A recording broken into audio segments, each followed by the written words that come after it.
What's up, Naki? Hey, what's up? Happy Tuesday. Happy Tuesday, Mm. and welcome to the Faika podcast, episode 15 of season 5. We are going to bring in Kristian Fanene Schmidt here. He is in the waiting room, so we don't have to wait any longer. We were going to chop it up and kill time, but he's here now, so we'll bring him in and get the show on the road. You ready, Naki? Yes. All right. And it looks like he is making his way in. He apparently was just getting off work, so this is a man who is wasting no minutes, going straight from work to an interview. We got to Yeah. share space with him last week, briefly. So that was nice. Mm-hmm. I like the background. What did Thank you find you. Can we make it a full view? You know how it's on, I think it's on just speaker, but we out? want to see We'll do everybody. that. How's that? How's that? That's awesome. Look at you. Look You're at that. such a man. You're a good listener. Oh, I thought no, Hey, man of bad sorry listener. about that. Bad listener. Hi, Come on, Chris. Craig. How are Hey, I'm you? good. How are you? Good, good. We're We just, were just you know, killing time, waiting for the man of the hour to arrive. Are you just getting off work? Not really. I was just breathing. I was just getting my life together before I got on. I get a little nervous every time I do these talks, and so I like trying to get my life together oh Uh-huh. no, and the you're moments fine. before. Breathing I, is breathing is that's people don't realize how improper a lot of times we breathe and how important it is. That's one of the things that I learned about in public speaking. They said like just go over there, and it may sound dumb, but take 10 easy deep breaths Mhm. and watch how much it calms you down. And I thought it was the dumbest thing in the world when I did it, and then like 3 or 4 breaths in, I was like, wow, I feel a Feel little more calm. centered. Yeah, a little bit more calm. Yep. Mhm. So that's All what I right, was so doing. let's get Crit introduced and get on with getting to know a little bit more about him. So, Kristian Fanene Schmidt, or gonna go by Crit. Is that good with you if we refer to you as Crit? Yeah, I'm easy either way. Awesome. Crit was born and raised in Porirua, Aotearoa, New Zealand, while both his parents hail from Samoa. He earned a conjoint degree in law and arts, majoring in Pacific Studies from the University of Auckland and a master's in education at Lehigh University as a recipient of the prestigious Fulbright Scholarship. In 2014, Christian shifted gears when he began a career in television and entertainment. After 2 years as a VJ with MTV Australia, he packed up and relocated to the US, where he is now a freelance contributor to a number of US publications and international media outlets. Crit continues to follow his passions for education, art, and advocacy, and working towards equitable outcomes for people from communities that mirror his own upbringing as a young queer Samoan. So, welcome, Crit. Hey, thank you. Yay! I'm I so love the, excited to have you Sorry, like even yeah. read it's so weird like hearing someone read it out to you and you're just sitting there like, oh, like no, you don't want to hear my bio. It's like 2 lines. I got nothing. I got nothing. I love your journey. From what I stalked your page, and when I started following you on Instagram, and I was telling Carl, I was like, this young man has done so much. And you're like, I remember when I emailed you first, you're like, oh, I don't have much to talk about, or, but you really do. You've lived a life that only people can dream of. And not only your education, you traveled, and then, the work that you're doing now. Can you tell us a little bit about where you grew up and how you came to the United States? We covered it a little bit, but really just hearing it from you. yeah, okay. So yeah, I grew up in Porirua. Um, and the way, yeah, my parents met in Wellington. They were both born in Samoa, but they came to New Zealand different points of their lives. Like my mum came in 1953 as a baby. She was 2 years old. But my dad came as a teenager, as he was like 17, and he came over on a scholarship. And he was down in the South Island, and he just did his final year of high school there. So they both wound up in Wellington. My mom was like Wow. moved down there to kind of get away from her family in Auckland, and my dad just moved up there for work, and so they met there, and that's where they had me, my older brother Mickey, and my sister Lainey, and yeah, so that's where I grew up. It was like Porirua was considered like the hood of Wellington, or one of the hoods of Wellington. I don't know if people understand that about New Zealand a lot of the time when everyone thinks, well, you know what, let me scrap that. I think just white people, when they think of New Zealand, they think it's all, it's all Lord of the Rings and which it's not. And yeah, so I mean, it's considered the hood, but I loved it. Like I love Porirua. It's got so much personality. It's got a lot of character and culture, and yeah, it's where I grew up. And the school I went to was real small, right? It's so it's like it's intermediate and secondary school, which is the equivalent of like I guess middle school and high school. So it's got like 7-year levels. What's before middle school? What comes before middle school? Elementary, like it's from kindergarten to 5th grade. Oh, okay, yeah. So 6th grade onwards, and there were only 400 students at my school. Oh, wow. And it's like 90% Pacific. So it was mainly Samoans and Tokelauans, and yeah, so 400 students. And by the time I got to my senior year, there were only 18 of us. Like it was like so small, right? There were 18 of us, and in that year group, only 3 of us went on to university. Oh, wow. Yeah, and so I ended up going to the University of Auckland to study law. But what's interesting is, like, back then, and I kind of bought into this idea, right? It was like, oh, if you just work hard, you can do anything or whatever. But it was like, no, out of the 18 of us, I had so many advantages, over other kids, because, my parents were educated, and I had 2 parents, and they were both working, and, I just had so much, just so much privilege compared to other kids, and that put me ahead.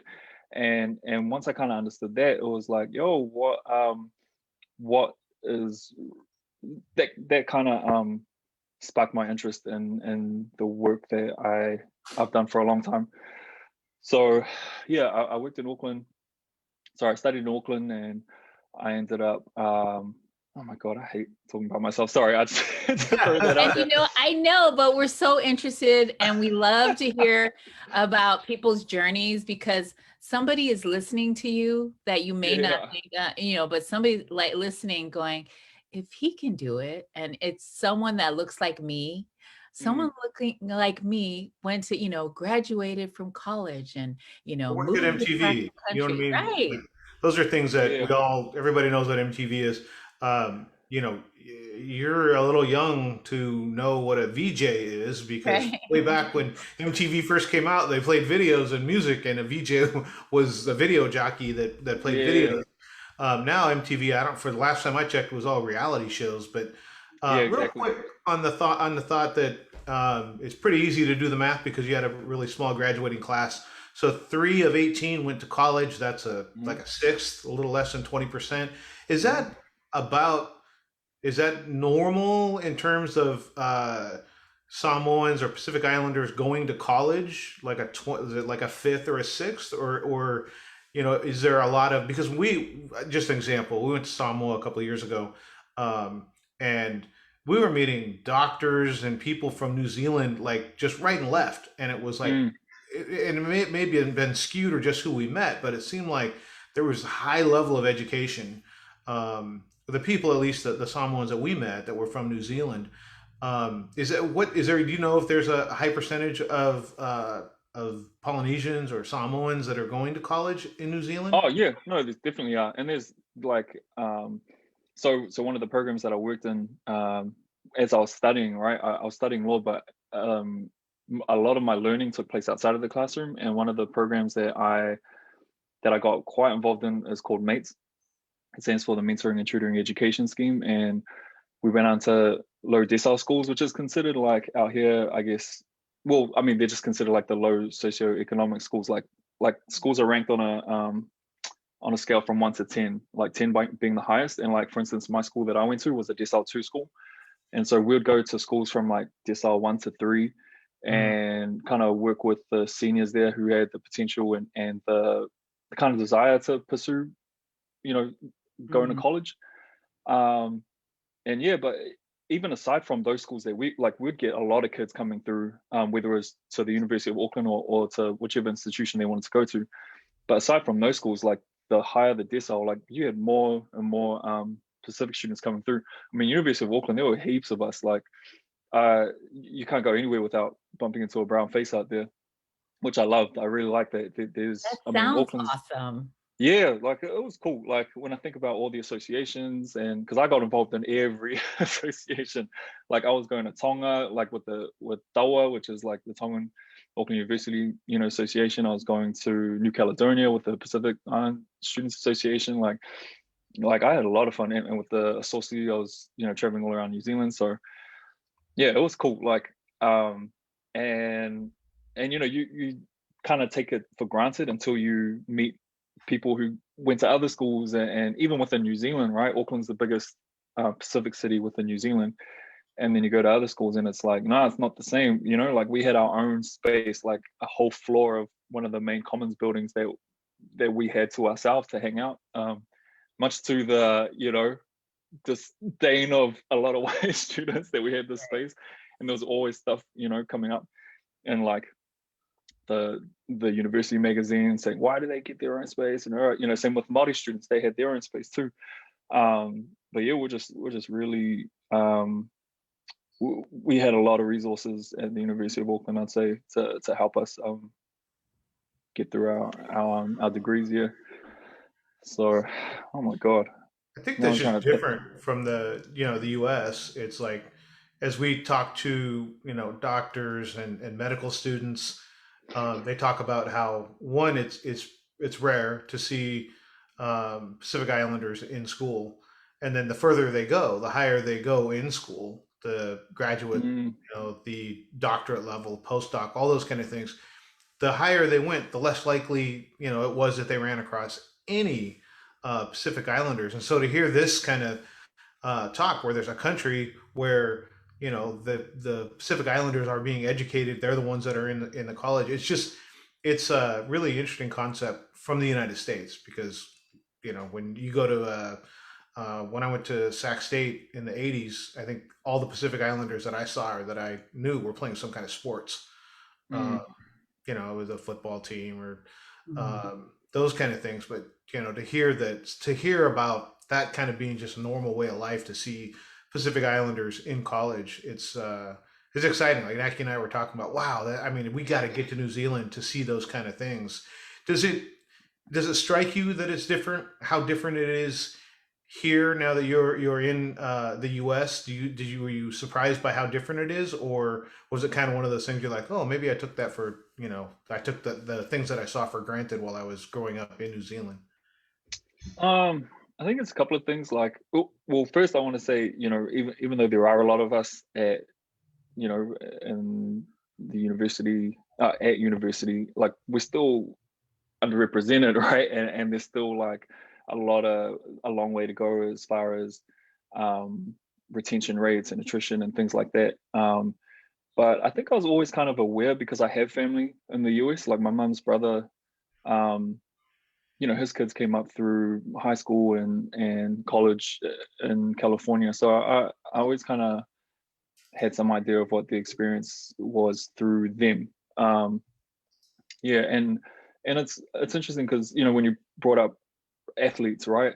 So, in New Zealand, universities are not like the feeders for professional sports, like, whereas it's such a big business out here, but that's not the case at all in New Zealand. Like the professional athletes usually come through rugby clubs, like rather than through college sport. But I guess I guess I always kind of knew, I had an understanding of how big the US is and how we don't make up such a significant, population in terms of numbers, in the US as we do in Samoa, unless you're in like a place like Hawaii. But yeah, but that doesn't mean, like, even though I know it, it doesn't mean I'm not like, oh man, it's like there really aren't any of us, and then when you do spot someone, it's like, oh shit, there goes the Islander. I used to, I get excited every time I saw an Islander, right? Until kind of like, it took me a long time to stop doing that, because it was like, oh, just because they're Islander doesn't mean they're not trash, or like they're friendly. kind of yeah, exactly. It was just like, oh, okay, well, we don't really think along the same lines, and they kind of, yeah. So, and then always as excited to see me as I am them. So it's like, okay, let me just pull back. Let me chill out. I do, I think it's we always think that New Zealand is way above where PIs are here. Like there's, radio stations that are PI, the DJs are PIs, and like Fresh TV. Like we watch that, we can't even watch, we have to go on YouTube and watch like year-old episodes, or we go to Coconut TV. So are you surprised that, or well, not surprised, but were you a little thrown of where in New Zealand there's more opportunities for PIs, or maybe more exposure because of TV and radio, and then you come here and it's like nothing?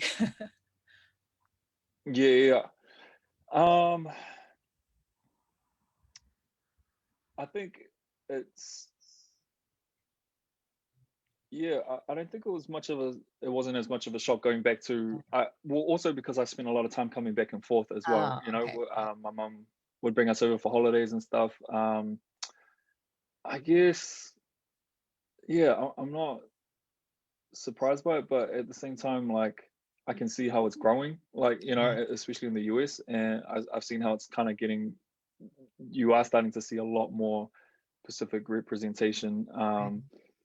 And it's interesting, because on one hand, when I look at Pacific media in the US, I'm like, yo, I guess, for me, because I grew up in New Zealand and we're exposed to so much like Black content, right? Like, and we're often inspired by Black creators in the US, and that's kind of where we are inspired by a lot of the Black excellence. And so coming here, I wasn't necessarily looking for Pacific representation. Like I was always like looking at that was what I was kind of engaging in the most. But then now, like, as I see more Pacific people, the representation come up in the US, I'm like, this is an opportunity to really create something fresh, and for all the good stuff that's coming out of New Zealand, there's a level of awareness and consciousness that I don't see in New Zealand that I do see here, if that makes sense. I think that's one thing that always drew me to the US, is that there's a lot of there's just a lack of awareness on a lot of issues that that I don't find in New Zealand. It does feel like a bubble of sorts, in a lot of moments. And a lot of the content, like, I'm like, yo, there's so much more depth, to our experience, and there's so much it's so much grander and greater than what we see sometimes. There are some great creators, don't get me wrong, but I just feel like we get stuck sometimes, and I think there's opportunity here to kind of break out of that. And I'm starting to see it more in New Zealand, but I'm like, there's a lot more resources here, and and not to make Hollywood the standard or anything, but they're obsessed. This, you can see they kind of got Pacific fever, and they kind of, you know, Right. starting wanting to put more of our stories out there. So yeah, so we'll see how it goes, because Hollywood's problematic on its own, but you know, Right. if you can, yeah, I'm hoping to see more authentic stories being told that show us in a In a true in a light. multi-dimensional light. Yeah. Right. Yeah. Well, I always and I think because it was the first PI movie that I seen was Once We're Warriors, Mm. but that was like the truest, closest to the truest form of our culture, really. I mean, of what I seen growing up, you know, the Mm. drinking and the, you know, the abuse that was going on. And it was so deep, but yet it hurt, you know, because I was like, man, that's the first thing here that people seen of us. So Yeah. it was good and bad. And, you know, it just kind of, now they think every big guy is beating his wife, but it Yeah. was good that we got to see our faces on the screen. Going back to your education, you got your master's. What led you to try out or do something in the entertainment field?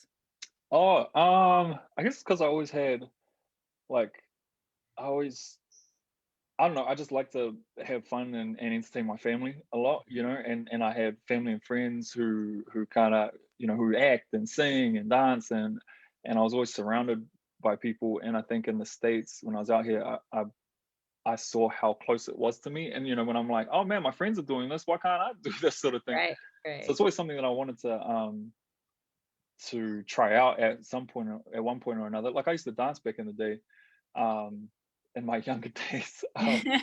You know, like when I was like 18, 19, I was in a dance crew, and we used to travel a lot and perform, and I used to Nice. love it. Like, I had a great time doing it. um and so yeah, it was just kind of like an extension of that. And so when I yeah, so after I came back from the States after studying out here, I yeah, there was an audition, and I was just like, oh, why don't I go for it, you know? And so and yeah, it was crazy because, you know, I do believe in the power of um your mind, you know, thought, and Right. just being able to manifest things. And I was like, I came back and I was determined. I was like, I called up my friend, and I was like, yo, let's go for a hike, and we're gonna set some goals. And I was like, okay, we're gonna speak this out. And I was like, yeah, this year I'm gonna start working in television. I don't know how, but I'm gonna make it happen. And yeah, so I really did speak that into Speak existence. it into the universe. Yeah. Yeah, but it's crazy because, you know, you got to be careful what you wish for, because, you know, and be specific about it, because Right. the opportunity that came, it was yeah, it was a lot of things, you know. I learned a lot, and I learned through a lot of struggle, right? Like, Right. Australia is very white, it's very racist.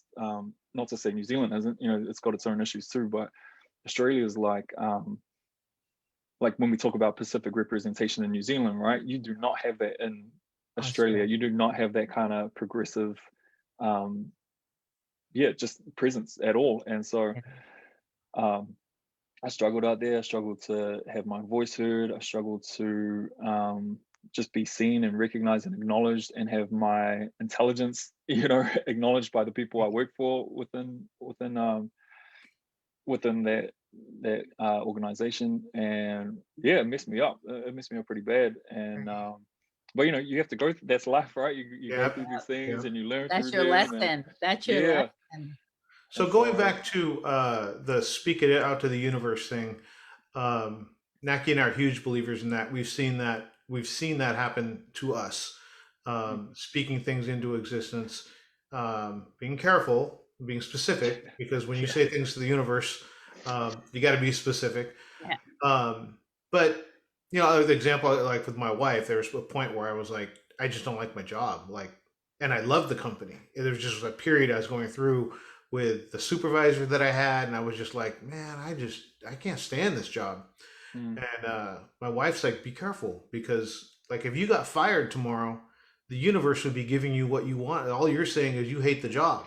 Right. right. So Yeah. if you got fired tomorrow, that's what you're asking of the universe. And I was like, oh, let me rephrase that. I would Yeah. like a new job with the same company because I want to stay with the same company. And within 6 months, I was able to lateral over to a different job, but I would have got fired if I would have kept on with that way of thinking because that's what I was speaking out to the universe. And as soon as Yeah. she said, if you got fired, you would be getting fulfilled of what you're asking for. So where did you get that? Where did I got that from? My father. My father had just put it in my head that look, if you want something, you speak it out, you believe it, and you work your butt off for it, and you can get anything you want. So I've always been of the, speak it out loud, say Mm. it, prayer to the universe, to people you love, work your tail off and go after it. Where did you get that embedded in your mindset, your mind process? I have to say my best friend, her name's Court, and she's been like a spiritual mentor to me for a long time. Well, mentor in a lot of ways, but my spiritual journey has been a big one of them.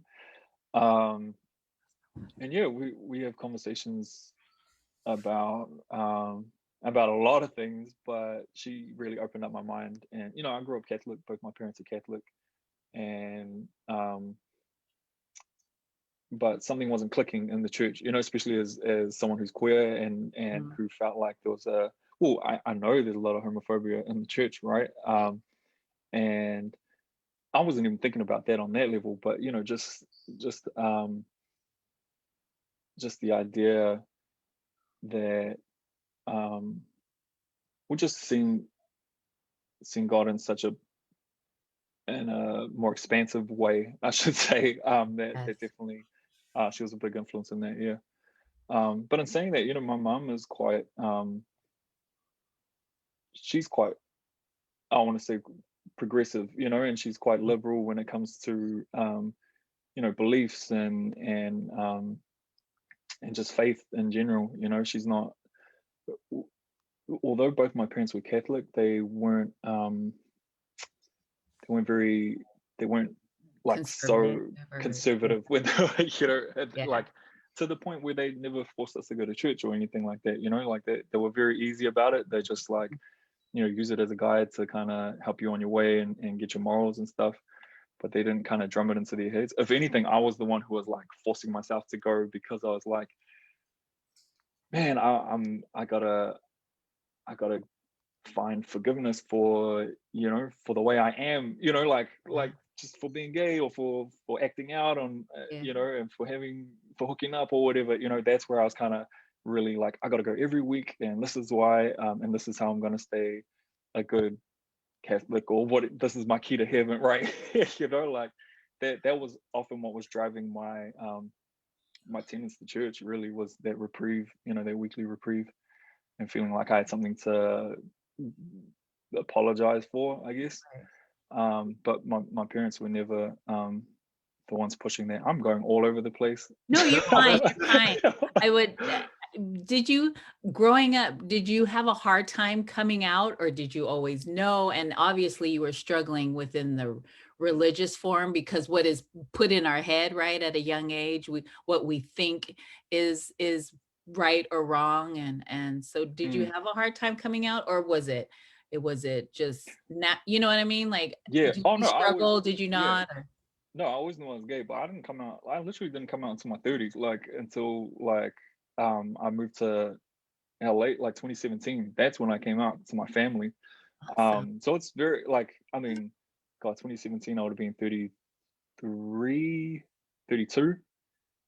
Yeah. So I'm 36 now, so it's only been like 4 years or so. Um yeah, but growing up, like I do want to say, you know, I struggled, but not struggled to the point where I had family who beat me or kicked me Mm. out or like my mom. When I think about it, my mom and my family, they they never made me feel weird for listening to TLC and Janet Jackson and dancing in the mirror and but dancing in the living room and like for a bunch of things, like playing with dolls, even, like, Right. I was doing those things as a young kid, and they never made a big deal about it. And I was talking to my mum the other day, and she was like, yeah, one time, because my mum was like fit, crazy, 33, still playing club level netball, and she would take me down to the courts, and one day I came down to the courts with a doll, and one of the girls was like, oh, there's Kristian with a doll, and she's just like, and like, so what, like, they're kids, it's a toy, what's, so Right. so going back to, like, my mum was very my mum's learned a lot since I've come out to her, but she was pretty open-minded in a lot of ways too. So I think a lot of the time, the conflict that I had wasn't so much learned directly from my parents. It was learned from school and society and church. Outside. But Yeah. I think I was projecting a lot of that onto my family, thinking that they were, trying to make me be this person or whatever. But and I think subconsciously maybe they did have, I think they did have some of that ignorance too. But yeah, I never struggled like I've seen other young queer people, who have had families who didn't receive or treat them, with the same kind of love that I did, Right. given the things that I used to, some of the things that I just used to dabble in, that weren't a problem for Right. them. Yeah. I think Was that's an interesting story. Sorry, Nike. I think it's an interesting story that love came first, right? Like you could play with a doll. You could, you're doing those things that your mom says. I recognize that, but the love came first of in the relationship. Um, so it probably would make, I would think, would make going through life, because just becoming an adult is a tough thing to do without a bunch of other stuff. Just going Mm. from being, an adolescent to a young adult. Um, I mean, that's a hard trip in itself if you don't have a bunch of other stuff piled on top of it. But Mm. it sounds like you've got a really good nucleus with your family. Are your brother and sister still in New Zealand? Yeah. Yeah. They all live in my hometown still. So like we have our family home, and then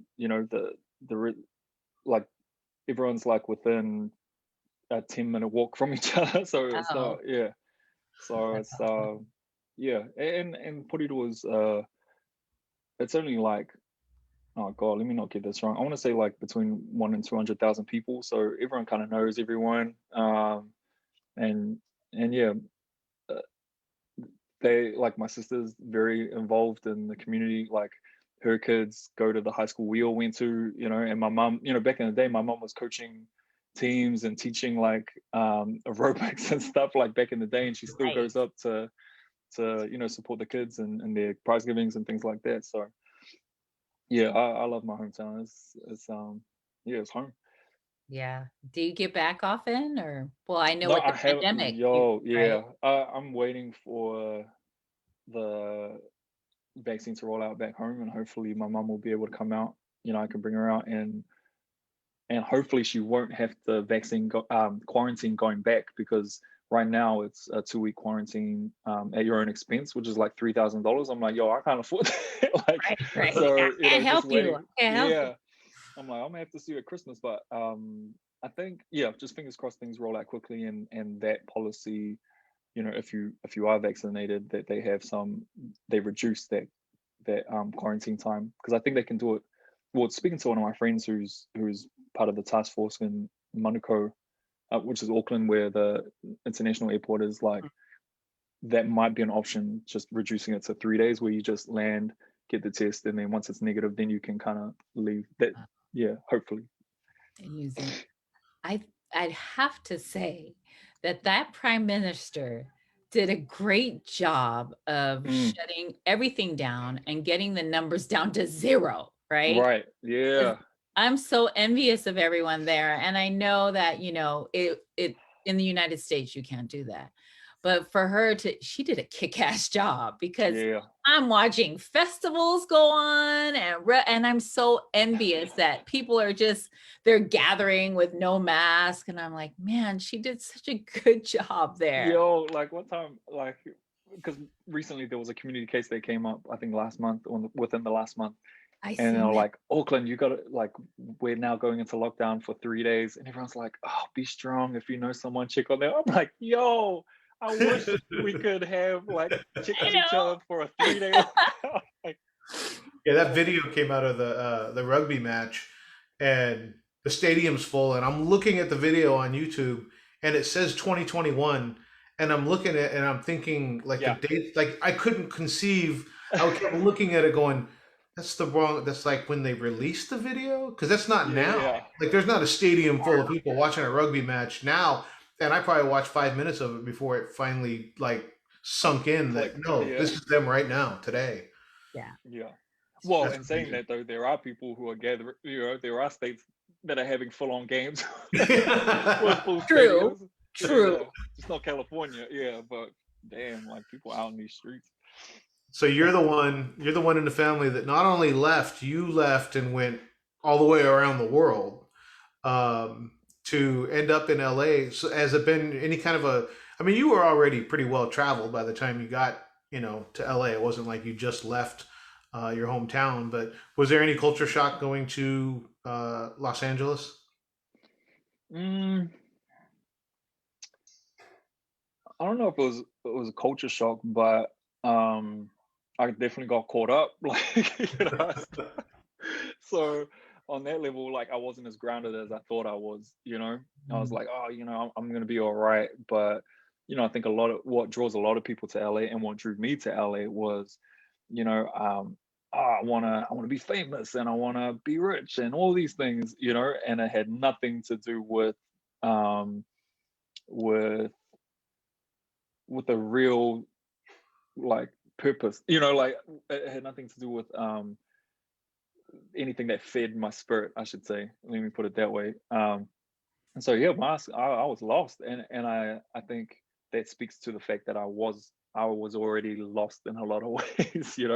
And that's what kind of yeah, forced me to get my shit together, really, and just take a step back and be like, why are you doing this? Like, what are you getting out of this? And how is this making your life better? And just a lot of things it brought to the surface. And it's yeah, it's made me reflect on who I want to be now, and what do I want to do with my life, what my purpose is, and how I'm gonna carry that out. And yeah, and just informs every choice I make. But in this conversation, it informs the the trajectory I kind of want to see my career going in terms of work and things like that. Yeah. That's could have went the other way, right? Because there's plenty of people that aren't grounded enough when they get to LA and they get on the scene, and then you chose to get yourself grounded so that you could deal with it. But LA will chew people up and spit them out, right? There's plenty of people that can't deal with being able to find themselves like you did. Like there could have Oh, been, let you me could have let went me the just other direction. wait. Let me just clarify. It did chew my ass. It did. Like, don't worry, I got messed up. But yeah, but not everyone will. I think just in general, in life itself, people will get stuck, whether it's LA or Auckland or Yeah. Porirua. People get stuck in their shit, and it's hard to find a way out of it. Like, you really, you have to go deep within to, full stop. Um, Otherwise, you get stuck in your cycles, you get stuck in your depression or whatever it is, and eh, you can't really move forward, or be happy, or just be happy, because I think that's ultimately what people want. And they just don't know what that is, and they kind of take take note from others what happiness looks like, and chase that, thinking that's what will do it for them, and it's not at all, right? Right. Yeah, so I'm still figuring it out. But I will say, one of the things that stopped me from, I think, the experience with MTV, like, not being heard, and having to compromise on a lot of levels, compromise my voice in that. I was like, when I got here, I was like, I don't want to do that. I don't want to take a role where I'm playing a different ethnicity. I don't want to take a role where I'm playing this this caricature of my people, it's like, no, I've already had to do some dumb shit. I'm not gonna do that again. Like that made me, Right. I'm not gonna do that just to make a living, or just to to get an opportunity. Like that's not who I am, and it's not who I want to be. And I don't judge anyone who does. Like, I mean, I do sometimes, and I'm trying not to. I'm working on that, because it wasn't so long ago that was my dream, and that's what I wanted to do, and I thought that's what would make me happy. So, um, yeah, I try to have patience when I see that, But if anything, I do, anyone who is going through it, I always kind of encourage them to, look at what is really motivating them at the end of the day. Is it money? Is it fame? Is it those things? Is that really going to make you happy? Yeah, I don't know. You got to do what's right for you, and sometimes you have to go down that journey to learn that lesson, to Right. get to the point where you're like, okay, let me check myself out and see what's really going on. Is there is it your best friend that you talk, like, how do you, when you get to that point, how did you pull yourself out? Is it just Um, talking to yourself, like a lot of stress and mental wellness, right? Like mm, how do you get calm or get it together when your life is crazy? oh, I mean, that's a daily thing for me. That's I think it's true. a daily thing for everyone, right? Like, all we have is today. All we have is this moment, right? So I find myself a lot of the time, just being like, yo, I'm spiraling right now. What do I need to do to my sense of myself? And sometimes it is calling my best friend, or it's let me go work out. Let me go to sleep. Let me go hold the baby. Like different things like that. Let me go watch my stories and have a laugh. So there's a bunch of different things. Let me meditate. Let me pray. Let me yeah, just I've got like um I like wrote out a list of all my triggers and stuff, and then for Awesome. each one I've got like different things I can do, like when I feel lonely, when I feel bored, when I feel yeah, all these different things, right? And it's like, okay, so in this instance, what are my tools that I can kind of, what are my tricks I can pull out of my bag to bring myself back to that center, So yeah, you really got to make a plan, and I think for the longest time I didn't create a plan. And like a lot of people say, if you don't plan, what's the, you fail to Yeah, plan, you don't. you're planning to fail. Yeah, that's Right, right, right. No, but yeah. it's So so true that if you've, like, the military is a good example. They drill the soldiers over and over and over and over and over. Here's what you do when this happens. Here's what, like, there's a program and a response for everything. And mhm. then when they get into stressful situations, the training's supposed to take over, right? So if you plan to have, this is a trigger, and then when it comes up and you go, oh, okay, I've got option A, B, and C, like, I've got Yep. things to do, versus I don't know anything to do, so now I'm just going to make it up on the fly, or I'm just going to, panic, or, Freak out, right? drink, or do drug, like any of those kind of things. And I learned that in my health journey. One of the things that I heard was a saying about, you need to get really good at everyday life.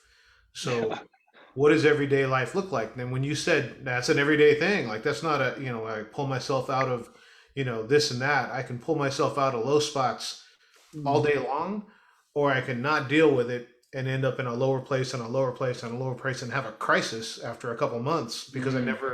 I never dealt with everyday life really well. And so when you say that about, triggers and um, dealing with things every day, that really struck home to me, because it's like, that was the get good at everyday life first.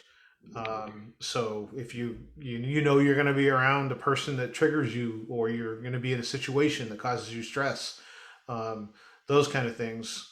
As long as they don't let you take it over, though, your mind can take over, and I'll do that. Where if I think something's going to be bad, I'll make it worse in my head Mhm. than it will actually be. So I'll relive it in my head 55 times before I get to that phone call, or to that conversation, or whatever it may be. Um, I'll make it worse in my head then. And after I'll go, wow, that really was not anywhere So near bad. as bad as I made it into this huge monster that I didn't have to. So it's nice to hear. That's really an honest response, right? Like, no, I got it all together. No worries. Oh you shit! know. No way. Yeah. But the more you practice it, the better you get at it, and those triggers aren't so powerful anymore. But also, as you're doing that daily work, you also have to be doing more than just pulling out those tools to be okay in the moment. Like you got to go back to the deeper stuff, like what is underneath those triggers, and that's stuff that I get help with, like that's where I do turn to my best friend. That's when I do turn to profession, my therapist or whatever, because that's what's really driving these behaviors and those urges, to go and spiral or whatever the case may be. So it's learning how to deal with stuff in the moment, but then also having the courage to tackle all the other stuff. So interesting because I'll be talking to my mom. She's like, "Oh, how are you?" And I'm like, "Oh, I was talking about this today with my therapist or best friend, and I'm going through this right now." And she's just like, "Oh, Kristian, I wish you just sometimes you just got to get over it." And I'm like, "No, mom, that's the problem. So many of us don't deal with our shit, and so it's just hanging, and then we carry it, and it's like this is stuff that I've been dealing with for 30 plus years. I can't just get over it. Like, it's going to take some time, and one thing that I'm not good with is patience. Like I want to be healed right now. I want this to be, I want to be better with this. And Naki's got no patience. I have no yo, and so that's something that I'm getting better at. Yeah, I don't know if you got any tips on how to get that, but I got zero. I got Carl telling me to chill out every 5 minutes, and I'm like, yeah, I can't. I think that's a really good point though that you made, Crit, about you got to deal with the feelings, right? Like, why is that a trigger? Because we always say buried feelings never die. And if you bury those feelings, they may go away today or tomorrow, but if you keep them buried, they're going to manifest themselves in unhealthy ways. Yep. And it's going to be they're going to come out one way or another. Yeah. Drinking, drugs, you know what I mean? Like it's going to come out. So it's better for you to control the way that you deal with it and it comes out than, turning to drugs or turning to depression or, it could lead to suicide. That comes from depression. So buried feelings never die. You got to deal with them eventually. So you'll deal with them on your terms, or you'll deal with them on their terms. Or they'll deal with you. Like, right. Like those traumas and stuff, like you can either heal them and release them, do that work to do it in a healthy way and hopefully a less painful way. I don't know. Like everything's going to be, I mean, it doesn't have to be as painful as turning to those things that really mess you up, Right. But it's going to be hard, like it's going to be hard either way you go. But one of them is going to help you in the long run to make that easier rather than the shit that feels good in the moment, but you're making life harder for you, as you kind of solidify that shit. And the more you kind of, and I'm speaking from a point of like, in reference to addiction, you keep choosing this thing, and the more you choose it, the more you're just locking in that behavior and that pattern, and it's going to be harder to break free of it. And it just makes life harder. It feels good in the moment, but it's just, things get harder and worse. Whereas you do this hard thing and deal with it now, and you're making life easier, long term. So it's one of those things that you're just like, you got to have that courage and that willingness and commitment, and patience, right? Got to put in the work. Yeah. So question, when you're interviewing a big, like a world famous person, what's either was hard for you that you didn't think was going to be hard for you, or was easy for you and you thought it was different than what you thought? So picking up a microphone and interviewing a celebrity in front of the camera lights and everything's going. Was there something that was easier than you thought it would be, or was there something that was harder than you thought would be? Um, I think I think it's something that I was always excited about, and I knew I've always been good with talking with people, so that never, if anything, I'll get nervous, but I was always but I was never scared. I was never intimidated. I was just like, oh, this is mean. Like, oh, I can't wait to interview this person, and the nerves might come in, but then I'll be okay. Once it kind of got started. I think for me, what's as I've changed and as I've kind of grown in different ways, it's like, okay, how can I be smarter about this interview? How can I bring up things that are important to me and not just the showy kind of aspects of it? Like, how can I kind of bring in a question that really challenges something in this movie, or embrace something that yeah, like a message that I would like to put out there, by asking them in that. So I think that bit's become not hard, but that's something that I probably didn't think of when I first started, and because I'm like changing now, that it's not as easy as it was before. It wasn't just as like, oh well, I know I'm gonna ask this. It's like, okay, how can I be smart about this? Like, how do I kind of steer things? And yeah, um, because I was so crazy and just out there and willing to let things go wherever they wanted to go. And now it's like, okay, how can I be more intentional? And that's where the challenge has been for me, being very intentional about my choices and being able to hold space and direct conversations the way I want them to go, yeah, without being controlled too controlling, but also being able to, when things go off in a direction that that's just messy, or not going to look good, or how do I kind of bring it back? So with the pandemic that's been going on this whole year, like how has your life changed? I mean, everything has changed for all of us, but like I still go to work because I'm in police services, and some people have just been laid off for the year or are working at home, and now the company knows they don't want to rent a building anymore, so it's having everybody work at home. What have you been doing during the pandemic, or has it changed? Or are you still leaving to go to work? Or Oh no, things have changed heaps. Like, I was doing a lot of stuff, working a bunch of different gigs, and once everything shut down, it was like, oh shit, how am I going to pay my rent? So I ended up having to call my family and just being like, my uncle and auntie, and I was just like, hey, I'm struggling right now. I don't know what to do. Can I come up and stay with you? So I'm really grateful that I was able to do that. And yeah, and so I'm working with my family business, and spending time getting to know my cousins better, and just being able to really bond with them in ways that I didn't get to before, and get to know them on different levels. And I love it. Like, it's been really nice. And also having the babies around too. Like, man, my cousins be I know having I've babies. seen your Like, little cousins and nieces, so cute. yeah, I mean, yo, yeah, and then another one's gonna be out. They'll be having another baby in August, I think, this year. So I haven't, like, my sister's got kids, but I didn't grow up. I mean, I'd see them a lot, but it's different, like being in the home with them, seeing them every day, and watching them grow, like, right before your eyes. So that's like a new experience for me, and it's just making me think about, like, down the line, oh, could I do this? Like, is this something I want, in the future? Yes, And yes, you can. yeah, You can. right, no, but yeah, just things like that.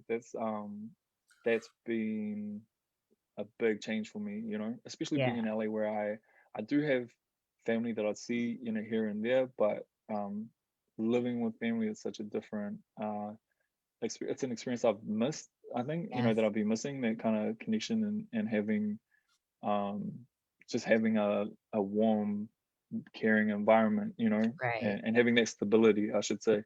I didn't have that, down there. I didn't have that. Yeah, like, you never know what's going to happen down there. You don't know when your next gig's coming, and that's Right. that's just the nature of the business, right? But Right. here it's like, oh well, like, I have stability, I have security, and that's a new kind of a new concept that I haven't had since I worked in universities. Yeah, since I worked in like academia and that. So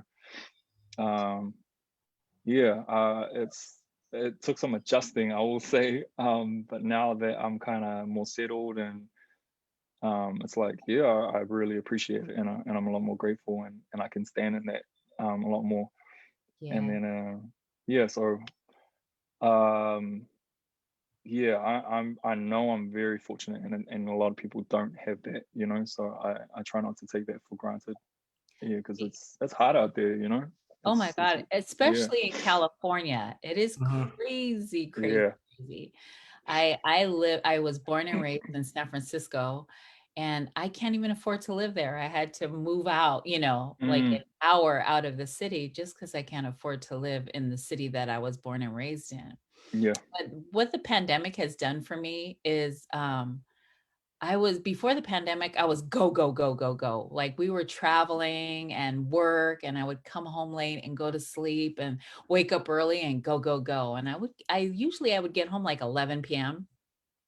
The one thing that I'm grateful about the pandemic is that I'm home with my kids and spending a lot of time with them.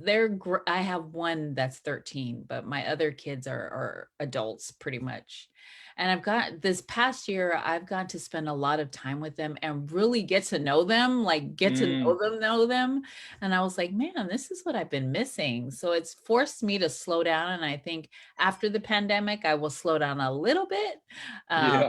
But I'm really enjoying the family time. And then, we all caught COVID.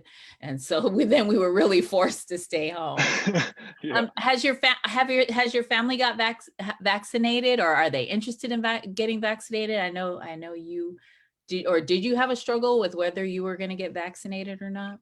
I was hesitant, and I was like, let me wait a couple of months to see how the people I know personally, how they're doing, and make sure they're not, become zombies and trying to, bite into people's necks and shit. So stuff like that. But I talked to different professionals and did my own research, and then I was like, okay, let me get this done, because I'd rather that than get COVID and be sick, and then there's people in my house who are immunocompromised too. So so I had to think about that too. I didn't always think about that. I just want to put out there that I haven't been perfect in terms of being consideration and stuff. But it's as I've kind of become more settled and stuff, and becoming more mindful, it's like, okay, this is shit you gotta really take seriously. At the start, it was just crazy. I don't know what, I think everyone's still kind of making up their minds and figuring things out within my family. But I'm the only one so far who's got it. But everyone's gotten COVID except for me and one other. But everyone else got it. Wow. Yeah, and I'm talking about like everyone. I'm talking like a good 10 plus people like within my family all caught it. So thankfully I didn't. I don't know how I was able to swerve it. Yeah. What's next for you? What path are you going down, and or are you in the path? I think I'm still taking this time to work on myself, but at the same time, I'm just really taking this time to breathe and be like, okay, you got some stuff you gotta figure out before you put yourself out there again. But at the same time, like as I am focusing on myself, like opportunities just kind of, I see them coming, and that's always been the case. Like that's never been a problem, finding opportunities, but in the past it's been me like, I'm gonna go for this, I'm gonna run at that. But over the last year, and even prior to that, I was kind of noticing the more I kind of focus on myself, they'll come to me, and the right ones kind of come to, and so I'm just letting those kind of come and just being like, oh yeah, I'm keen for that, no, I'm not really keen, just being more intentional again about which ones I'll kind of do. So yeah, I've got ideas, that are the things I want to create, like in terms of writing projects, and Oh my gosh, I just completely forgot about an opportunity, but I can't really talk about it. But Oh, yeah, there's different writing projects, and yeah. there's also like passion projects I want to do with my family, back home. So when things open up again, me and my cousin are talking about, telling my family story. So that's something that I'm looking forward to. And we're just kind of, just going into, manifesting it and just Yeah. starting the work on it now, and just being like, okay, this might not be something we do in the like right now, but I do see it happening, in the next 3 years or so. So just kind of planting seeds here and there and different things that I would really like to do with people I love. Like that's the dream for me, is to work with people I love, doing the things we love, and being Yeah. able to thrive and create more opportunities for each other, and being able to earn a good living doing it. That's the dream. And it looks different ways. Like each project looks very different, but they're all kind of centered in my ideals and the things I want to put out there, and the things I want to celebrate, and the things I want to see, like, because there's so much stuff that I'm like, oh fuck, I'm sick of it. Oh, excuse me. I'm Oh, like, you're I'm fine. sick of It's I'm like, I perfectly have the bad okay. mouth. I have the bad yeah. mouth. But there's a lot of stuff that I'm just like, yo, I'm tired of seeing this. But it's like, and best friend always tells me all the time, like, and she says it like, okay, well, let's stop talking about it and just do it, like make Yeah. the thing we want to see, so that's something that I'm looking forward to doing. Yeah, and just going back to patience, I just got to be patient with how that comes about, and make sure that things are, timing's right, and just have faith that there will be a time to do it with the right people, and not rush it. Yeah. I think it's awesome. I love your mindset. I love the discussions that you've been having on Instagram. They're like crazy, like out of the box, and the questions and the people that you talk to. It's been amazing discussions that you've had. So I really enjoy it. But what I just want to spit out before we leave. It's already an hour, but I notice that when you're content with yourself and when you're happy in what you're doing, and then your mind kind of like rests because you're so happy, you're like at ease, and it's open to the good energy. And then I noticed that just stuff starts coming my way, and like Mm. you said, stuff is starting to come your way. And I think it's a lot of you opening yourself up and realizing, what you need to do for your mental health. Mhm. That's way ahead of the game. That it's amazing that the work that you're doing, and I appreciate you letting me stalk you. I stalk you on Facebook. I mean, Oh, on Instagram, because I love your content, and I love the discussions that you have. So, is there anything you want to get out before we go? We've taken up an hour of your time. oh, yo, I'm easy. Like, no, I was just gonna say, like, one thing that best friend always reminds me is like to stay in, well, one, stay in gratitude, right, and then also, um, to um, really trust in God's abundance, like, and just, when you believe that there's so many opportunities out there, and knowing that there's so many endless possibilities, right? Right. You don't have to settle, you really don't have to settle. You don't have Oh, to force yourself to grab, whatever crumbs are out there. You can be like, no, I'm going to say no to this because I know something better is waiting. And there's always going to be that fear and that uncertainty, but you just got to push through it and just hold on to that faith, and know there's something better out there yes. that's right for me, um and that's how and that's always wavering with me, but I'm getting closer to the place where it's like, okay, I really believe, like, I understand it intellectually, but it's like, okay, I really believe this in my heart, so each day I'm kind of getting closer and closer to that. And yeah, when I speak to my other friends and family, like, I try to push that too. Yeah, I but think that's all I got. that's kind of the competition, right? So competition really breeds that zero sum game thinking that there's only so much to go around, right? Mm. There's only so many opportunities. So I better grab the first one that comes by, or I better, take it from somebody else because there's only, X amount of them. And to your Oh point, my with God. God's abundance, it's endless. Like it doesn't have to be, it can be whatever you want it to be. That's kind of what Naki and I say about Poly by Design. When we first started, she goes, what exactly is Poly by Design? And I was like, it can be whatever we want it to be. Like Yeah, exactly. that's the way that we believe. It's so refreshing to see somebody just openly and honest. Like, look, I got struggles daily. Like I'm dealing with this stuff. That I'm not at the end zone, or I'm not, holding myself up in that way. And in terms of being a role model, I think that's, you know, uh, D-Boy Evalu, one of the guys that we work with in the community, talks about being a real model, right? Not a role model necessarily, but a real model. Like I'm just real. I got my ups, I got my downs, I got my great moments. I'm just like everybody else. It's inspiring to see. And as you go places, we're going to grab onto your coattails and your cape and hit you up as you go. And hopefully we get to share part of your journey because we're already doing it. On the DL, Naki's stalking you all over social media. We'll have to have more of these conversations going forward. But thank you so much for your time and going even a little bit over. We appreciate you.